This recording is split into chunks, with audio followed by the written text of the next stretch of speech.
मेरे पास कंटिन्यूसली एक बच्चे का पिछले 2 हफ्ते से मैसेज आया जा रहा था कमेंट सेक्शन में कि दीदी लॉयड का रिव्यू, दीदी लॉयड का रिव्यू। बहुत सारे वीडियोस रिव्यू कर लिया, कॉलेज का रिव्यू कर लिया, लेकिन दीदी आप लॉयड इंजीनियरिंग कॉलेज का रिव्यू क्यों नहीं करते हो। तो चलिए आज उसकी ख्वाहिश को कर लेते हैं पूरा। आज हम रिव्यू करने वाले हैं लॉयड इंजीनियरिंग कॉलेज के बारे में। थोड़ा डिले इसलिए हो गया क्योंकि ये टाइम जून जुलाई का चल रहा है, तो उस टाइम पे क्या होता है, जून जुलाई के टाइम पे बच्चे चले जाते हैं, तो कॉन्टैक्ट में किसी से कर पा नहीं रही थी लॉयड के बारे में जानने के लिए। बहुत मुश्किल से स्टूडेंट से मैंने इन्फॉर्मेशन ली है, तब जाके मैं आप लोगों के लिए वीडियो बना पा रही हूँ। इतनी सड़ी गर्मी में मैं गई थी, अपने ILM तो गई थी, साथ के साथ मैंने थोड़ा बाहर से स्टूडेंट से रिव्यू ले लिया। तो फाइनली अब मैं लॉयड के बारे में डिटेल में रिव्यू करने वाली हूँ। बाकी अगर आप चैनल पर नए हो तो सब्सक्राइब करके ज़रूर रख लो, क्योंकि ऐसे वीडियोस मैं आपके लिए लाती रहूँगी। सिर्फ यहाँ तक के लिए नहीं, कॉलेज के बाद तक के लिए, आप कॉलेज में एडमिशन ले लोगे उसके बाद तक के लिए ये चैनल बहुत हेल्पफुल करने वाला है। क्योंकि आप लोगों के लिए मैं एक और चैनल बना रही हूँ कॉलेज की पढ़ाई कर, जो कि डिस्क्रिप्शन में आपको मिल जाएगा, जिस पर कॉलेज में क्या होता है से लेके कॉलेज में कैसे पढ़ना होता है, एक अच्छी CGPA मेंटेन करने के लिए। मेरी खुद 8+ CGPA रहती है हर सेमेस्टर में, वो कैसे आप कर सकते हो, क्या क्या पढ़ना होता है, वो सब मैं उस चैनल पर बताऊंगी। तो बाकी हम करते हैं वीडियो को स्टार्ट। सबसे पहले हम करते हैं लॉयड कॉलेज के ओवरव्यू की बात। तो देखो, लॉयड का ओवरव्यू की बात करूँ तो एस्टैब्लिश हुआ था 2003 में। ये प्राइवेट कॉलेज है, इसको NIRF रैंकिंग नहीं मिली है, AKTU से एफिलेटेड है, AKTU का कॉलेज है। अब AKTU का तो कॉलेज है, लेकिन आप एक चीज़ माइंड में क्लियर रख लो, मैं यहाँ पे सिर्फ AKTU के कॉलेज के बारे में नहीं बताती हूँ, और भी अदर कॉलेजेस के बारे में बताती रहती हूँ, यूनिवर्सिटीज़ के बारे में बताती रहती हूँ। अब UGC के अकॉर्डिंग UGC ने ऐसे बहुत सारी, मतलब लगभग 32 फेक यूनिवर्सिटीज़ निकाली हैं, जो कि हो सकता है आप जिस यूनिवर्सिटी में पढ़ रहे हो वो फेक यूनिवर्सिटी हो, या फिर आप जिसको टारगेट कर रहे हो वो फेक यूनिवर्सिटी हो। एक बार मैसेज करके ज़रूर पूछ लेना मुझसे, मैं आपको बहुत लिस्ट प्रोवाइड कर दूंगी उन फेक यूनिवर्सिटीज़ की। तो अगर आप उनको ऑप्शंस में भी रख रहे हो तो 10 बार माइंड में सोच लेना ये फेक यूनिवर्सिटी है, आपको करियर ख़राब हो सकता है, प्लेसमेंट नहीं लगने वाली है। तो लॉयड वाले सेक्शन में आ गया, और आपके माइंड में और भी कॉलेज या यूनिवर्सिटीज़ ऑप्शन में रखी हो तो एक बार मुझे कांटेक्ट करके ज़रूर पूछ लेना, मैं आपकी हेल्प कर दूंगी। बाकी अगर हम कंटिन्यू करते हैं, अगर मैं इसके कनेक्टिविटी की बात करूं तो ये मेरे कॉलेज के जस्ट सामने है। लाइक ILM से आगे थोड़ा चलोगे तो लॉयड आपको देखने के लिए मिल जाएगा। अब लॉयड के ना 3 ब्रांच है, Lloyd engineering, Lloyd law and Lloyd mechanical, मतलब 3 डिपार्टमेंट्स हैं। तो फेमस ये जाना जाता है, Lloyd is famous for law. क्या ये बात सच है? तो हाँ, कहीं ना कहीं हम बोल सकते हैं लॉयड लॉ के लिए फेमस है, क्योंकि लॉ के लिए ज़्यादा फैसिलिटीज़ वहाँ अवेलेबल है as compare to management and engineering. ये बात सच है। अब अगर मैं और कनेक्टिविटी की बात करूँ, मैंने ये तो बता दिया ILM से जस्ट सामने, बट एक्चुअल तो लोकेशन बता दो, तो नॉलेज पार्क 2 में ये लोकेटेड है। नॉलेज पार्क 2 मेट्रो स्टेशन से वॉकिंग डिस्टेंस पर आपको लॉयड देखने के लिए मिल जाएगा। उसके जस्ट बाहर आपको बहुत सारे ऑटोज़ देखने के लिए मिलेंगे, आप आराम से मस्त उसमें बैठ के कहीं पर भी जा सकते हो जहाँ पर भी आपको जाना हुआ, ठीक है। उसके अलावा अगर मैं इसके कोर्सेज़ की बात करूँ तो यहाँ पे बहुत सारे कोर्सेज़ अवेलेबल हैं। जैसे कि मैंने बताया 3 डिपार्टमेंट्स में डिवाइड है, तो तीनों के अलग अलग डिपार्टमेंट्स हैं, अलग अलग कोर्सेज़ है। बट अब हम बात करने वाले हैं यहाँ पे इंजीनियरिंग के बारे में। तो इंजीनियरिंग के लिए भी यहाँ पे बहुत सारी ब्रांचेज़ है, AI, data science, cyber security के साथ साथ मैकेनिकल एंड सिविल ब्रांचेस भी अवेलेबल है। अब पता है, आप किसी भी कॉलेज को टारगेट कर रहे हो, किसी भी यूनिवर्सिटी को टारगेट कर रहे हो, आपके लिए ये बहुत इंपॉर्टेंट होता है, जिस भी आप यूनिवर्सिटी या कॉलेज को टारगेट कर रहे हो उसके बारे में ये रिसर्च करना कि वो यूनिवर्सिटी किस ब्रांच के लिए फेमस है, या फिर हर साल उस यूनिवर्सिटी में सबसे ज़्यादा किस ब्रांच से बच्चे प्लेसमेंट लेके जाते हैं। तो ये रिसर्च करना बहुत इंपॉर्टेंट होता है। अक्सर क्या होता है, जो 12th वाले स्टूडेंट होते हैं, जो कि कॉलेज में यूनिवर्सिटी में आ रहे होते हैं, उनका माइंडसेट उतना लेवल तक सोचने वाला नहीं होता है। अगर आप मेरी वीडियो देख रहे हो तो मैं हर वीडियोज़ में बहुत डेप्थ में इंफॉर्मेशन देती हूँ, भले से 8 से 10 मिनट की 12 मिनट की हो जाती है, बट डेप्थ में वो इन्फॉर्मेशन देती हूँ जो कि मैं खुद अपने पर्सनल एक्सपीरियंस से गुजर कर वो फील कर रही होती हूँ, और वो आपको बता दी हूँ। वो और कोई आपको नहीं बता सकता है। जिसने इंजीनियरिंग नहीं की है वो कैसे ही आपको ये सारी चीज़ें बता देगा। तो आप जिस भी यूनिवर्सिटी या कॉलेज को टारगेट कर रहे हो, एक बार उसके बारे में रिसर्च ज़रूर कर लो। मेरी हेल्प चाहिए तो मुझसे हेल्प ज़रूर ले सकते हो। दिल्ली NCR का कोई ही ऐसा कॉलेज होगा जिसको मैं नहीं जानती होंगी। हर कॉलेज के बारे में मुझे पता है, हर यूनिवर्सिटी के बारे में मुझे पता है, कौन सा कॉलेज किस स्पेशलाइजेशन के लिए फ़ेमस है, वो मैं आपको बता दूँगी। तो प्लीज़, अगर आप के माइंड में 1% भी कोई भी कॉलेज का है ऑप्शन में, तो प्लीज़ रिसर्च ज़रूर कर लो, क्योंकि प्लेसमेंट नहीं लगती हैं टियर 3 कॉलेज में ईजीली, जब तक आपके को रिसर्च यही ना करके आओ कि वो टियर 3 कॉलेज किस ब्रांच स्पेशलाइजेशन के लिए फेमस है। बहुत मुश्किल हो जाएगा, एक तो वैसे ही टियर 3 कॉलेज में प्लेसमेंट लेना मुश्किल है और ऊपर से आपने रिसर्च भी अच्छे से ना करा हो तो और भी ज़्यादा मुश्किल हो सकता है। अगर मेरी हेल्प चाहिए ये सब रिसर्च करने में, मुझे पता है कौन सा कॉलेज किस स्पेशलाइजेशन के लिए फेमस है, तो प्लीज़ वेलकम, मैं बहुत मोस्ट वेलकम, मैं बहुत अच्छे से हेल्प आपकी करूँगी।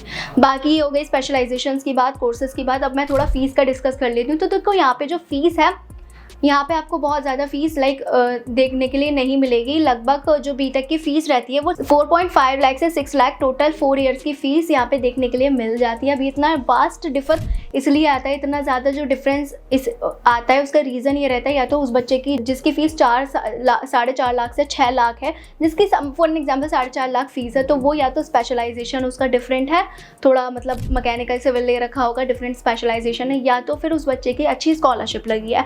अब स्कॉलरशिप भी बहुत तरीके की होती है, वो अगेन स्टूडेंट्स को नहीं पता होता, जो 12th करके आए होते। मैं भी बहुत मतलब इस सिचुएशन से तो मैं पर्सनली गुजर चुकी हूँ। मेरे खुद जब स्कॉलरशिप का टाइम होता था, हर सेमेस्टर में स्कॉलरशिप लगती थी, तो मेरे माइंड में एक चीज़ क्लिक होता था कि काश जब मैं एग्ज़ाम के टाइम पे मतलब फॉर्म फिल कर रही थी, उस टाइम पे मैं कोई हेल्प कर देता, मेरी किसी से मैं कांटेक्ट कर लेती, जिसकी वजह से मेरी हेल्प मिल जाती, मेरी स्कॉलरशिप अच्छे से मिल जाती। क्या होता है कि हर सेमेस्टर में सेम ही स्कॉलरशिप फिर मिलती है, फिर वो चेंज स्कॉलरशिप में नहीं होता। तो ये बहुत ज़्यादा इंपॉर्टेंट रहता है। जब भी आप फॉर्म फिल करने जा रहे हो तो एक बार रिसर्च कर लो उस पर्टिकुलर कॉलेज में कौन कौन सी स्कॉलरशिप्स हैं और कौन सी हमारे लिए बेस्ट है। तो अगर उसमें भी हेल्प चाहिए मुझसे कॉन्टैक्ट कर सकते हो, मैं आपको बता दूँगी कौन कौन सी यहाँ पे स्कॉलरशिप्स हैं और आपके लिए कौन सी स्कॉलरशिप बेस्ट है।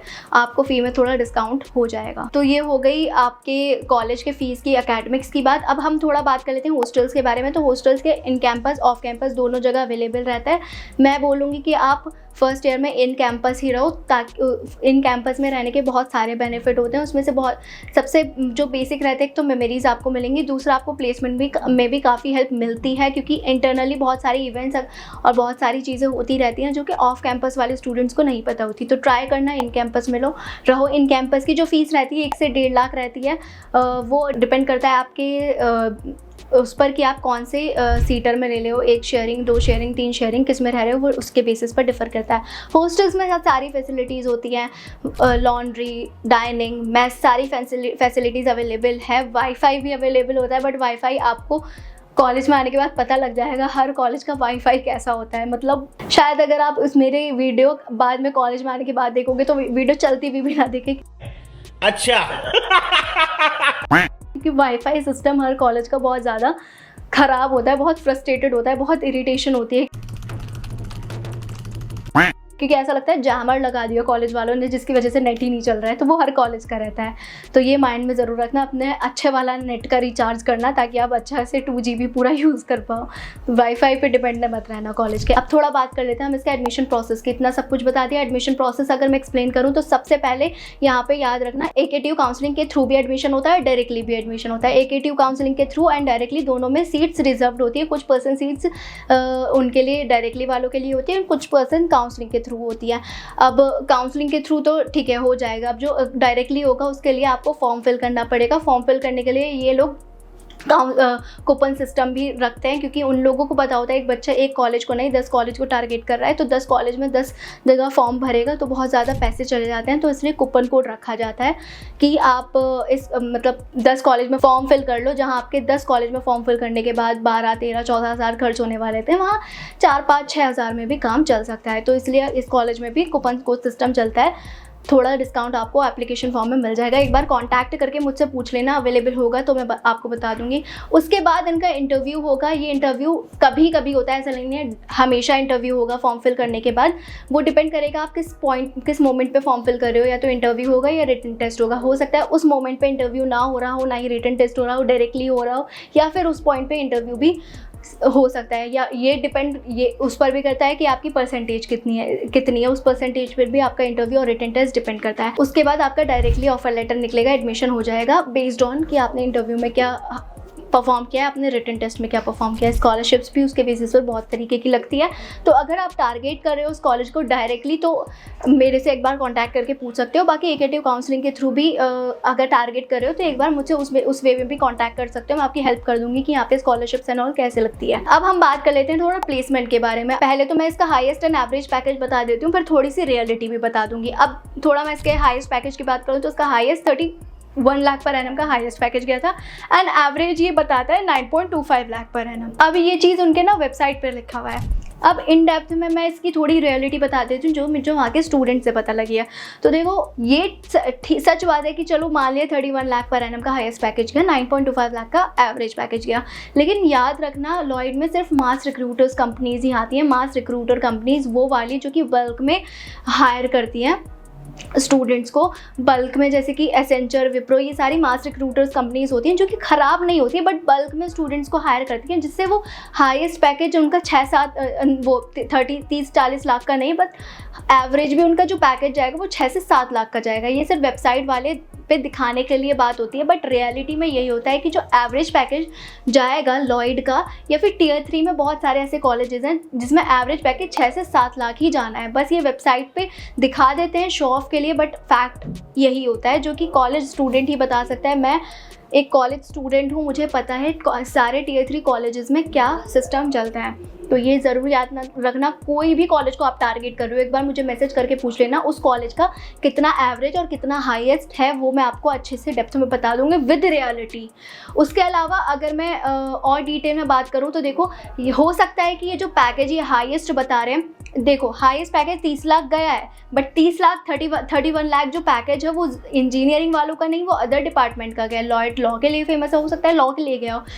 हाईएस्ट जो लॉयड के लिए जाता है वो 13 से 14 लाख ही गया है अभी तक, यही मुझे स्टूडेंट से पता लगा है वहाँ पे जो पढ़ रहे हैं। हाईएस्ट पैकेज ये लोग दिखाते नहीं है बट शो ऑफ के लिए लिख देते हैं। इन डेप्थ में स्टूडेंट्स को ही पता होता है कितना हाईएस्ट और कितना एवरेज गया। एवरेज इसका 6 से 7 लाख जाता है वेबसाइट पे इसका, मैं बोल रही हूँ, मतलब हो सकता है शो ऑफ के लिए कॉलेज वाले लिख देते हैं बट फैक्ट यही होता है। डेप्थ में मुझे सारे कॉलेज के बारे में पता है। अगेन आप कोई भी कॉलेज को टारगेट कर रहे हो मुझे एक बार मैसेज ज़रूर कर लेना, क्योंकि मैं नहीं चाहती कि आप किसी कॉलेज में जाओ 1-2 साल बाद आप रिग्रेट करो। तो अपने माइंड से रिसर्च करके कॉलेज में जाना हो। बीटेक एक ऐसी चीज़ है जहाँ जाने के बाद स्टूडेंट्स के माइंड में होता ही नहीं है अदर, बहुत रेयरली कोई स्टूडेंट होता है वो सोचता है कि आगे डिग्री करेगा, वरना ज़्यादातर स्टूडेंट्स लोन लेके कैसे कैसे करके पढ़ते हैं और उसके बाद उनकी जॉब भी नहीं लग पाती है। तो प्लीज़ एक बार मैं रिक्वेस्ट करूँगी कि ये सारी सिचुएशन में मत फंसना। उसके अलावा अगर मैं इसकी थोड़ी फैकल्टीज़ के बारे में बात करूँ, डिसेंट सी फैकल्टीज़ है, ऐसा नहीं है कि बहुत हाई लेवल के PhD होल्डर्स एंड ऑल है, बट ठीक ठाक फैकल्टीज़ है, सपोर्टिव हैं। इवेंट्स इसमें बहुत ज़्यादा नहीं होते हैं। अगर आपके माइंड में ये थोड़ा मस्ती वगैरह वाला कॉलेज मिल जाए जिसमें मस्ती भी कर पाए ये भी कर पाए, तो इवेंट उस लेवल के नहीं होते हैं। आपको यहाँ पे शायद आके सिर्फ पढ़ाई ही करना पड़े। क्लासेस 9 to 5 रहती है, अटेंडेंस सिस्टम भी बहुत स्ट्रिक्ट रहता है, स्ट्रिक्ट रूल्स होते हैं, तो ये माइंड में रखना है। रूल्स भी बहुत ज़्यादा स्ट्रिक्ट हैं। तो अगर आप एक ऐसे स्टूडेंट हो सिर्फ जिनको थोड़ा अच्छे से मतलब कॉलेज लाइफ एंजॉय करने के साथ साथ पढ़ाई करनी है तो वो भूल जाना है, क्योंकि यहाँ पे सिर्फ पढ़ाई के अलावा पढ़ाई होगी, एन्जॉयमेंट बिल्कुल नहीं होने वाली है। तो ये माइंड में ज़रूर रखना। उसके अलावा कोडिंग कल्चर भी यहाँ पे ठीक ठाक ही है, बहुत अच्छा, मैं ये नहीं बोलूँगी बहुत ख़राब है, मैं ये नहीं बोलूँगी बहुत नेक्स्ट लेवल का है, ठीक ठाक है। स्टार्टअप कल्चर भी है यहाँ पे।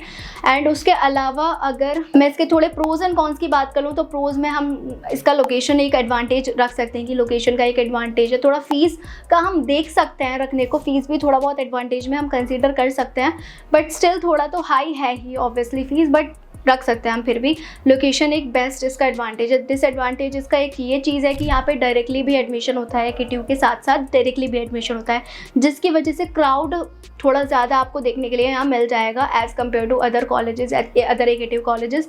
यहाँ पे क्राउड सिस्टम ज़्यादा देखने के लिए मिल जाएगा। दूसरा ये माना जाता है कि लॉयड लॉ के लिए फेमस है और ज़्यादातर देखा भी गया है लॉ से ज़्यादा मतलब ग्रेजुएट्स हुए हैं, तो ये भी एक डिसएडवांटेज में हम कंसिडर कर सकते हैं। बाकी तो ठीक ठाक ही है, मेरा ओपिनियन यही है। अगर मैं अपने ओपिनियन की बात करूं कि मेरा पहली चीज़ तो एक बार आप मुझे कांटेक्ट करके ज़रूर पूछ लेना कि दीदी मैं ये स्पेशलाइजेशन ले रहा हूँ, मेरे लिए कौन सा बेस्ट है, तो वो मैं आपको आपको बता दूंगी। बाकी जो मेरा ओपिनियन है वो ये है कि अगर आपको अदर टियर 3 कॉलेजेस नहीं मिल रहे हैं, मतलब उस लेवल के अच्छे टियर 3 कॉलेजेस नहीं मिल पा रहे हैं, तो आप एक ऑप्शन में लॉयड को कंसिडर कर सकते हो। पहले माइंड में आपको ये होना चाहिए कि आपको अदर कॉलेजेस के ऑप्शंस देखो, नहीं मिल पा रहे हैं तो ठीक है, लॉयड को आप कंसिडर कर सकते हो।